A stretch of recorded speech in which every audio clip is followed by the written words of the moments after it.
John. How are you today? I'm good, Elliot. How are things with you? Things good. We've had a nice stretch of weather, and it's the beginning of post-school summertime, so our granddaughters are out and about doing summer things, and we're just enjoying every day. Yeah, we're dealing with some fun stuff. My son's impending wedding in September, and because he doesn't like to do things early, the invitations just came out.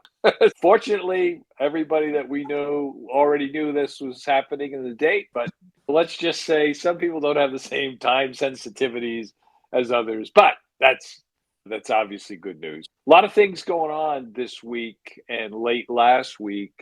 FATF is meeting with its plenary, so we'll obviously be commenting on that next week. But more importantly, we're going to be doing a webinar on the themes coming out of this June plenary in July. A lot there. I also want to say, I just saw this morning, but House Financial Services on the Democratic side, Ranking Member Waters and several others from that side of the aisle have introduced a series of bills dealing with the fallout from Silicon Valley Bank and Silvergate to clawback bonuses for those that were running these institutions and amplifying the ban from banking if they can show some involvement in the failures. It may be that these proposals don't go very far given that the Democrats don't control the House, but 5 or 6 bills today that I thought were pretty interesting, and some of them potentially could get bipartisan support. So we'll be watching that and see if it's worthy of us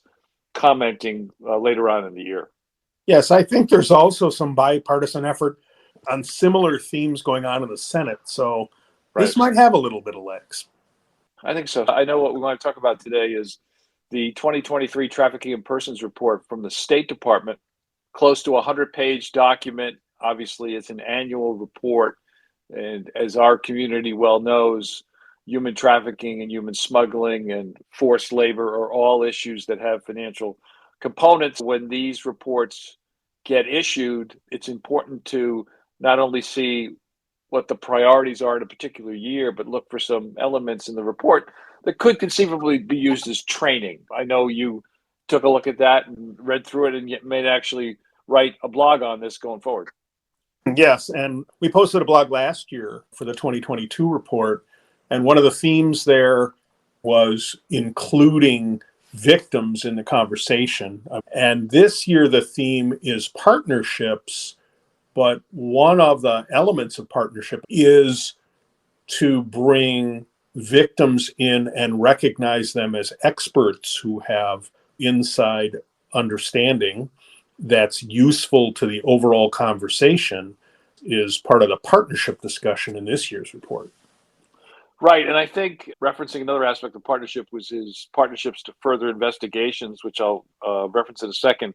Polaris has done a really good job. That's obviously the US-based NGO that we've worked with, and we've interviewed folks from there.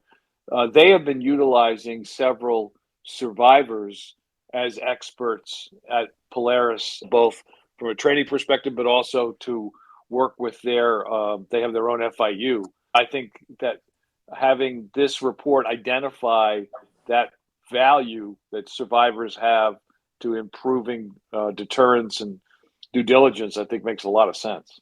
Agreed. But just quickly then, the section on that part of partnership, and everybody should obviously read the report. There's a whole host of partnering organizations and entities that they reference, but going back to one that we're very familiar with is the ones that financial investigations are enabled through partnering. And they talk about several things, but they say financial activities that support trafficking operations, payments associated with hotels and plane tickets, and obviously the hotel industry and the airline industry have also been active in the anti-trafficking space. Collection of proceeds when you exploit a trafficking victim, sale of goods, all those sorts of things. And they mentioned specifically something that we've talked about for a couple of years, that Polaris that I just mentioned, they partnered with PayPal, and they did create that FIU, and that takes the AML, banking, and law enforcement communities together to figure out ways to interrupt trafficker cash flows. They have meetings, they do reports, and so this is a really good example of partnership in our industry, which again, we're very familiar with, but I think it's good. And then just quickly, the other one that struck me, they offered recommendations on partnering to advance technology and innovation. And that can be done with multidiscipline stakeholders, private sector, cyber experts there, in the government, and all that. And again, it's I think an important identifying factor, which we're generally aware of. But they talk about something called the Tech Against Trafficking Initiative that was formed in 2018, and that's a coalition of tech companies that work with nonprofits and colleges and international groups to do advanced knowledge sharing or information sharing. So leveraging innovation gets called out in this report. And as you mentioned, a whole host of other items there. The other thing I just wanted to highlight is we've seen this in the general fraud space, but in the report itself, midway through, they talk about human trafficking and cyber scam operations. So they talk about how that occurs and where have they seen evidence of that in the various countries. So again, there's a lot in here that's going to be valuable to any analyst that's at least tangentially involved in looking for human trafficking, smuggling, and forced labor, but certainly in general, investigators in our community's financial investigations sections of various institutions. Yes. Another one that I thought that was really interesting that they called out is interagency coordination. So they noted that adopting a, as they call it, whole of government approach, where you break down the siloed barriers of the various elements of a federal government to get all the right people talking to one another. Because as we all know, in the US, as with many countries, federal law enforcement can be in one or more siloed channels, human services is in another, financial service regulation in another. And they called out in one section an important discussion about thinking about how do you get all of those folks together in a room. I think that was an interesting call out, because when we talk about partnership, it's often public-private or getting the NGOs involved or things like that. But not necessarily the government really needs to partner across its own agencies. And toward the end of the report, they update their list. There is a 3-tier system, and the numbered tier 1, 2, and 3. And actually, tier 2, there's a watch list. And this is a determination whether these countries in these various tiers, where they rank from the metrics regarding a whole series of assessments. And just a couple of those: enactment of laws that prohibit forms of trafficking, criminal penalties by that, victim protection efforts, the extent to which government ensures repatriation and reintegration of victims. There's a whole series of them there. And as I say, there's 3 tiers. They don't say that if you're in tier 1 is the highest ranking, but tier 1 doesn't mean you've accomplished everything. But obviously, it's, as they characterize it, they've made efforts to address the problem to meet some of those standards. So they do have those rankings in the report. So take a look at that. U.S. is in the first tier.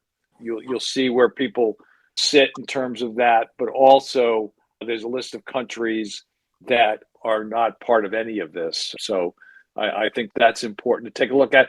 But it certainly doesn't mean anything in terms of, quote, suspicious activity or what have you, but it does definitely tell you countries that are just simply not part of the collaboration. So I thought that continues to be an interesting and important metric.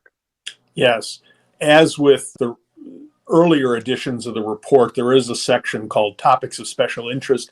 You mentioned one of them, which is human trafficking and cyber scam operations, but the other 3 in that section are all, of course, interesting. Deceiving the watchdogs, how unscrupulous manufacturers conceal forced labor, with the increasing focus on third-party risk management and supply chain risk management.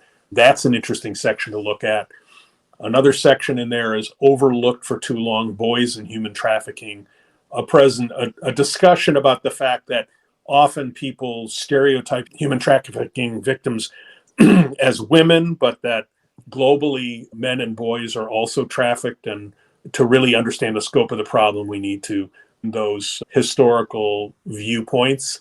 They talk about how online recruitment is being used to attack vulnerable populations for forced labor. And the last one is protecting victims, the non-punishment principle. And that is a strong case being made for the idea that where trafficked individuals are breaking laws because they're being forced through the trafficking process to do that, that governments find ways to release them from the culpability they would have if they were doing it voluntarily. So definitions are in here. They define human trafficking. They defined a concept that I think people will understand, but maybe not by its term, debt bondage. Debt bondage is focused on human trafficking crimes, which the trafficker's primary means of coercion is debt manipulation. So in our laws, perpetrators are prohibited from using debts as part of the scheme to compel somebody to engage in commercial sex. But traffickers will target some individuals with an initial debt that they assumed willingly because they think they're going to have future employment. And then obviously they don't get paid the rate that they anticipated. And then the victim has to assume debts for expenses like food, housing, transportation. Again, we're well aware of this area, but the term debt bondage, at least to me, is a new term, but it certainly makes sense. And we've heard a lot from our friends at Polaris that this happens quite frequently. Yes. So we'll link to the report in our posting on our website. And we strongly recommend that you read through it. As John mentioned, it is lengthy, but a lot of good resources in there. By the time you hear this podcast on Friday, you'll be able to register for the webinar that John mentioned, which will be July 27th, starting at 1 p.m. time. So we'd encourage you to do that. And John, I know you've got a couple of speakers lined up for things that we're going to be posting on the website, one of which is you and Terry Pesci having a conversation about the third-party risk management guidance that came out recently.